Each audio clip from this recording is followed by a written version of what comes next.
Ah, yes, Thanksgiving. The time for family, turkey, sides, pies, and of course, thanking for what we're here for.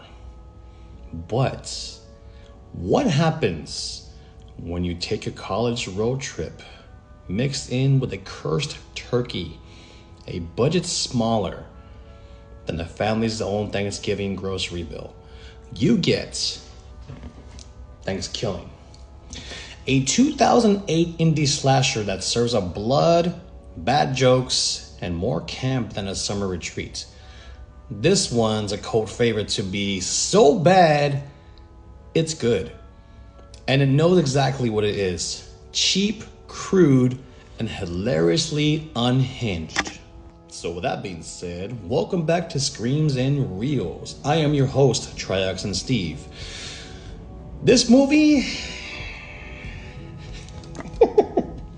I'm sorry, I saw this a long time ago and I remember very well, excuse me. And honestly, I thought it was a trauma film, but I was wrong. All right, let's get to it.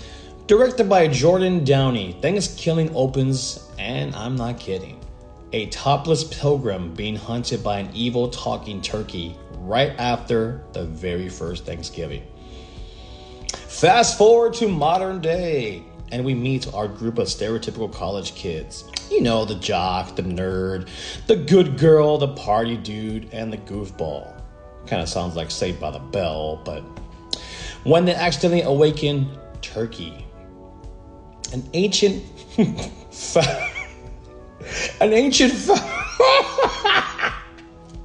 this is so foul.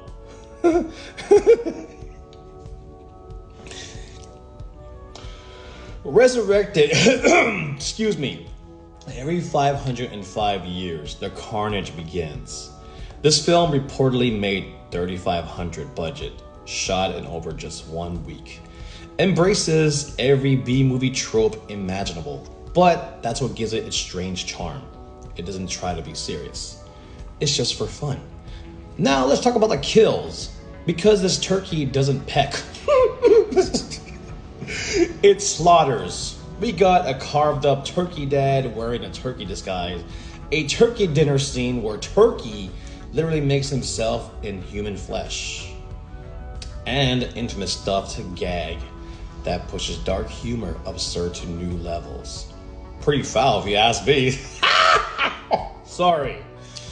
The gore is practical and over the top. Fake blood, rubber props, and the kind of effects that scream film school project has gone wrong. But that's what makes indie films great. It is phenomenal, cheap gore. And that's what it's all about. What separates Thankskilling from other bad slashers is how self-aware it is. It mocks the genre with every line. Dropping intentionally, terrible one-liners. You just got stuffed.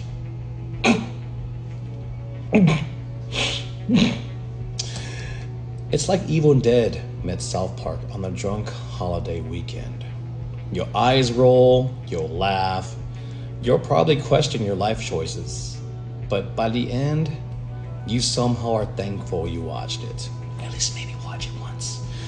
And yes, Turkey himself. Now, Turkey is spelled Turkie. Deserves credit. He's a trash-talking puppet with vengeance. Pretty much imagine Triumph the Insult Dog, but actually killing. That's how cheap and gory this movie was. The finale gives us an epic showdown. Feathers and college chaos, leading into Turkey's death, only for him to return as a roasted zombie turkey. To be continued. In space! Cliffhanger that actually got a sequel. And to part 3. Well, technically this, I would skip part 2 for no reason, but it was...